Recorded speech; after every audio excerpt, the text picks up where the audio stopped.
Israel की राजधानी तेल अवीव, वक्त रात के 3:12। घनघोर अंधेरे में अचानक एक ड्रोन की आवाज सुनाई देती है।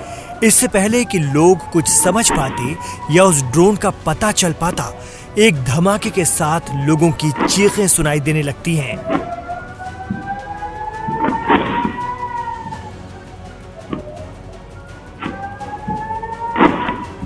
बाद में पता चला कि ये ड्रोन इसराइल के पड़ोसी मुल्क यमन से आया था, जिसे हौती बागियों ने छोड़ा था। इस्माइल हानिया की मौत के बाद ईरान ने इसराइल को सबक सिखाने की कसम खाई है, लेकिन सबके जहन में एक सवाल बार बार घर कर रहा है कि आखिर ईरान इसराइल पर हमला क्यों नहीं कर रहा? क्या ईरान की कसम, उसकी धमकी सब दुनिया के लिए दिखावा है? जैसे जैसे दिन बीत रहे हैं, कहीं ईरान का जज्बा कमजोर तो नहीं पड़ रहा? अगर कोई ये सोच रहा है तो वो गलत भी हो सकता है। दरअसल ईरान इस बार इसराइल को वो जख्म देना चाहता है जिसे वो बरसों याद रखे। इसके लिए बड़ी प्लानिंग और सिस्टमैटिक तरीके से काम हो रहा है। पिछली बार अप्रैल में जब ईरान ने इसराइल पर मिसाइल और रॉकेट दागे थे, तब इसराइल के आयरन डोम एयर डिफेंस सिस्टम ने 90% मिसाइलों को गिरने से पहले ही तबाह कर दिया था। उस वक्त इसराइल ने कहा था कि उसे रत्ती भर भी नुकसान नहीं हुआ, लेकिन इस बार ईरान पिछली गलती को दोहराना नहीं चाहता।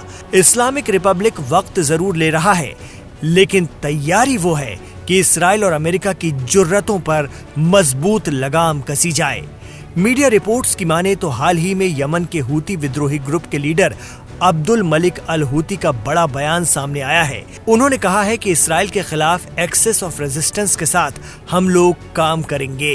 हूती गुट के लीडर ने बताया है कि इसराइल को जवाब देने के लिए कोई भी फैसला एक्सेस ऑफ रेजिस्टेंस ग्रुप मिलकर तय करेगा।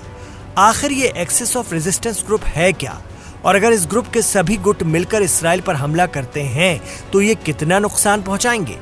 दरअसल 80 की दहाई से ही शिया बहुल ईरान ने मिडिल ईस्ट में अपना दबदबा और गलबा कायम करने के लिए बड़ी मेहनत और शिद्दत से कई शिया प्रॉक्सी तंजीमें तैयार की हैं।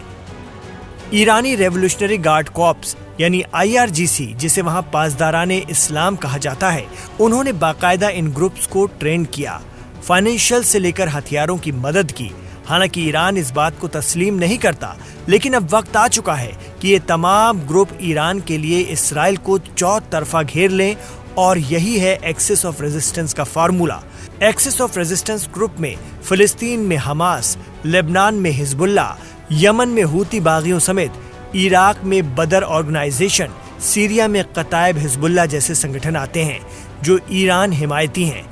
कहा जाता है कि ये ईरान के जरिए ही खड़े किए हुए हैं, और इस बार ईरान खुद और इन ग्रुप्स के जरिए इसराइल को जबरदस्त तरीके से घेर कर तबाही लाने जा रहा है।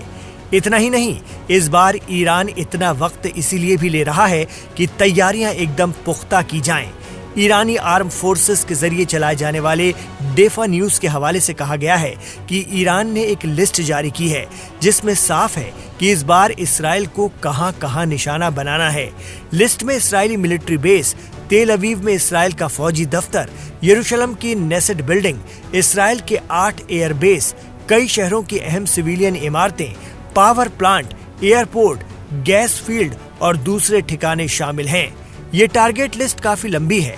हो सकता है कि ईरान का मकसद ऐसी लिस्ट जारी करके इसराइली डिफेंस सिस्टम का ध्यान भटकाना हो, लेकिन इतना तो तय है कि ईरान की तैयारियों को देखते हुए इसराइल दबाव में है।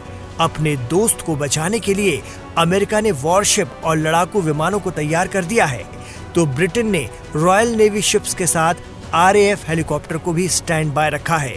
दूसरी तरफ ईरान ने भी अमेरिका और इसराइल के हमलों से बचने के लिए अपना लेटेस्ट हथियार 9D तैनात कर दिया है। सतह से हवा में मार करने वाला ये डिफेंस सिस्टम ईरान में ही बनाया गया है और दुश्मन की मिसाइलों और फाइटर प्लेन को आसमान में ही 20 किलोमीटर ऊपर से भी ढूंढ कर मार देता है। इसमें से एक साथ 8 मिसाइलें दागी जाती हैं जो असलहा लेकर चल रहे भारी हेलीकॉप्टरों और फाइटर जेट को बहुत दूर से पहचान लेती हैं और पल भर में तबाह कर डालती हैं। ईरान की तैयारियों से लग रहा है कि वो न सिर्फ इसराइल पर खुद और प्रॉक्सी के जरिए सीधे हमले करवाएगा, बल्कि अमेरिका और उसके दोस्तों से भी पूरी ताकत से निपटेगा।